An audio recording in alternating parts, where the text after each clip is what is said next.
So motivational letter, তাই না? যে কোনো ইউনিভার্সিটি ইন্টারভিউ বা যে কোনো কান্ট্রিতেই আপনি যখন অ্যাপ্লাই করবেন, সবচেয়ে ইম্পর্টেন্ট ডকুমেন্টস প্লে করে যে স্টেটমেন্ট অফ পারপাস অথবা মোটিভেশনাল লেটার।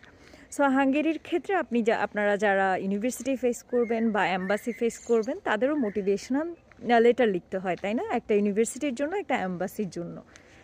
সো আজকে যেটা বলবো সেটা অ্যাম্বাসি যারা ফেস করবেন তাদের জন্য।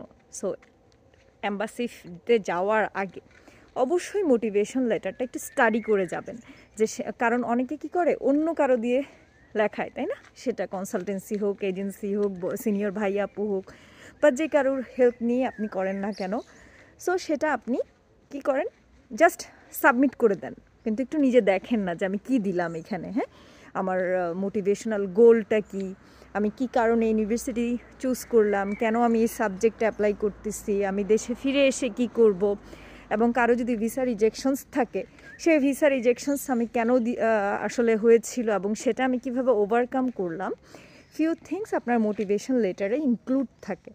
সো যেটা হয়, যখন আপনি আরেকজনকে দিয়ে লেখাবেন, স্বাভাবিকভাবে ইনফরমেশনগুলো কিন্তু আপনার মধ্যে অটোমেটিক জেনারেট হচ্ছে না।